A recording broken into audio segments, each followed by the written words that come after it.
Libo-libo ang lumahok sa matagumpay na Net25 Family Fun Run 2024 sa Philippine Arena Complex. Hindi lang mga kabataan ang nakasali rito dahil pati mga young at heart game na nakitakbo para sa kalusugan. Narito ang aking report.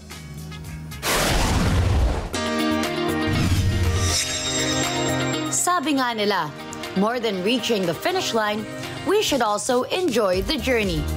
Talaga namang nag-enjoy ang lahat sa isa na namang memorable journey ngayong Agosto mula sa Net25 na ginanap sa the iconic Philippine Arena Complex, where fun, run, and goals intertwine. Madaling araw pa lang pero higit sa 4,000 seasoned at beginner runners na ang todo warm-up para makondisyon ang katawan sa kanilang 10K, 5K, 3K at 1K run. Hindi lang mga kabataan ang nakisali rito dahil pati mga young at heart game na nakitakbo. Para sa ilang senior citizen nating kababayan na tumakbo, age is just a number. Sa edad ko na 78 ay sumali dito sa fun run para sa aking kalusugan, para maging healthy sa pagtakbo ko dito. Nag-HHWR naman o holding hands while running ang power couple na ito habang tumatakbo sa Philippine Arena Complex. Join kami rito sa fun run na to dahil gusto namin mag-spend ng quality time sa isa't isa bilang mag-asawa. Total holiday naman ngayon, so ito na yung time para mag-bonding kaming mag-asawa. Para naman sa pamilyang Talavera, hindi lang basta to run your best, kailangan din to run for a greater good. Siyempre, first of all, kailangan maging healthy tayo para maalagaan natin yung mga kids natin. Kaya sumali po kami sa Family Fun Run. Para maiba naman yung bonding ng family. Hindi naman kami laging pupunta ng mall. First Family Fun Run naman. Para yung mga kids, makita din nila paano ba maging healthy habang lumalaki sila.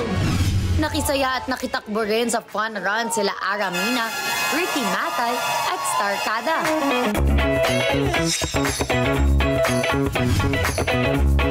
Para sa mga runner, walang kapantay ang saya nang matapos nila ang kanilang mga ruta. Overwhelming, ang sarap sa feeling na natapos po namin yung 10-kilometer run ng mga kaibigan ko.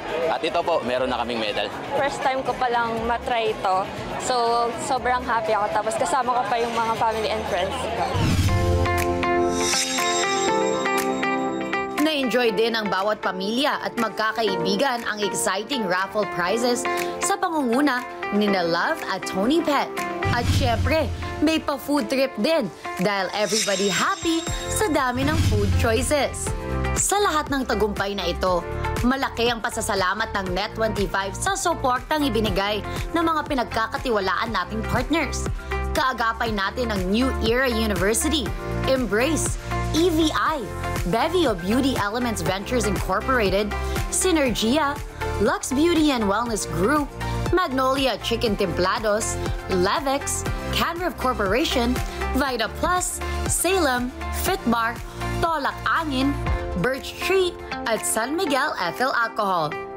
Kaya't abangan sa susunod na taon, with family, barkada, o solo run man yan, makisaya at makitakbo na sa taunang Net25 Fun Run. Net25 Family Fun Run!